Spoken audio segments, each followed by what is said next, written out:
Welcome to the Red Dragon Inn. In this game, you are a brave and mighty adventurer. But this game isn't about the adventure, it's about the after party.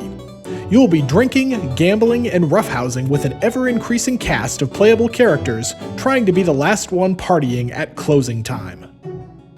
Your fortitude starts at 20 and goes down as you roughhouse with your adventuring buddies. Your alcohol content starts at 0 and goes up as you drink the inn's fine beverages such as Dragon Breath Ale. If your fortitude and alcohol content meet or cross, you pass out and are out of the game. You also start the game with 10 gold, which can go away as you gamble or pay for drinks. If you run out of gold, the tavern kicks you out because you can't pay your tab, so you are out of the game. The last adventurer standing wins. To begin, each player takes a player mat, then chooses a character to play and takes that character's deck. We'll be using characters from the original Red Dragon Inn game here, but you can use characters from any Red Dragon Inn expansion and you can mix and match those characters however you like. Each player shuffles their deck and draws 7 cards from it. Take the 30-card drink deck and shuffle it. Place it where everyone can reach it and give each player 1 drink face down on their drink me pile. Each player starts with 20 fortitude, 0 alcohol content, and 10 gold. Leave any leftover gold off to the side to represent the inn. Now you're ready to play. In your character deck, you will see several card types. You have action cards. You may play one of these on your turn. You have sometimes cards, which are your responses to game events. These will tell you when you can play them. You have anytime cards, which can be played at any time. And finally, you have gambling and cheating cards, which will be explained later. On your turn, you play these phases in order. First, discard any cards you don't want. You can discard nothing at all, you can discard your entire hand, or you can discard any number of cards in between. After you discard, draw from your character deck until you have a total of 7 cards in your hand. Next up is your action phase, where you may play 1 action card from your hand. Read the title out loud, do what the card says, then discard it. After your action phase, you order a drink. Take the top card of the drink deck and place it face down on any other player's drink me pile. Finally, you drink. Reveal the top card of your own drink me pile and resolve it. Most drink cards will cause you to gain alcohol content, but some have other effects. When your turn is over, the player to your left goes next. Turns continue until only 1 player remains. Some action cards, such as Gambling I'm In, can be used on your action phase to start a round of gambling. Gambling is a mini-game that you can use to try to deplete your opponent's gold. Remember, a player who runs out of gold is out of the game. When a round of gambling begins, each player must ante 1 gold to the pot. Be sure to keep the pot separate from the inn's gold. The player who started the round is winning or in control of the round. In turn order, players may play a gambling or cheating card or pass. Playing a card puts you in control of the round and may have other effects as well. Passing means that you cannot or do not wish to play a gambling or cheating card. If one person plays a gambling or cheating card and everyone else passes, then the person who played the last card wins the pot.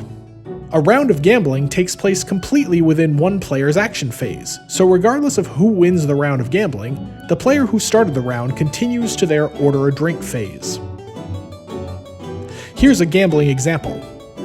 On Zot's turn, he plays Gambling I'm In as his action to start a round of gambling.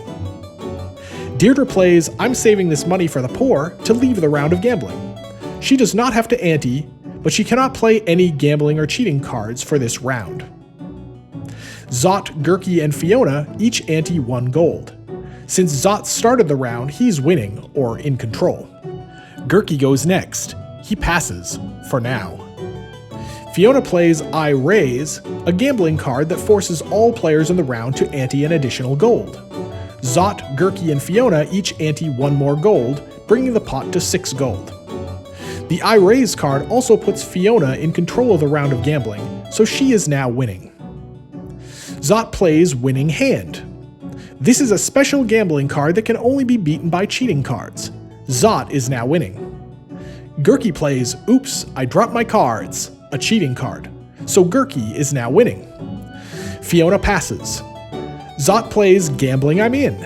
In addition to starting a round of gambling, Gambling I'm In can also be used to take control during a round, so Zot is now winning. Gurky passes and so does Fiona, so Zot wins the 6 gold in the pot. Certain sometimes cards let you negate or ignore another card. When you negate a card, you completely stop it from happening and it is discarded. When you ignore a card, the card resolves normally, it just does nothing to you. Cards that negate or ignore other cards are very specific about what card types they can affect, so be sure to pay attention to the card types. In particular, remember that a drink event is not a drink. Some drink cards have a plus icon and the phrase "with a chaser" in their title. If you reveal such a drink, reveal the next card from the same pile.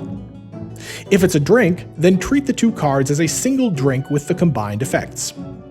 If the chaser also has a chaser of its own, keep revealing. If the chaser is a drink event, the chaser has no effect. Discard it and simply resolve the drink without it. If you would reveal a chaser from your drink me pile, but that pile is empty, you stop revealing chasers. If the drink deck runs out, each player must pay so that the wench brings a new round of drinks. Each player pays 1 gold to the inn, then shuffle the drink discard pile to make a new drink deck. If you pass out because your fortitude becomes less than or equal to your alcohol content, you are out of the game and your remaining gold is split among the players still in the game. If you pass out, split your gold in half. Half plus any remainder goes to the inn. What's left is split evenly among the remaining players, with any remainder going to the inn. Each remaining player must receive the same amount of gold from this process, even if that amount is 0.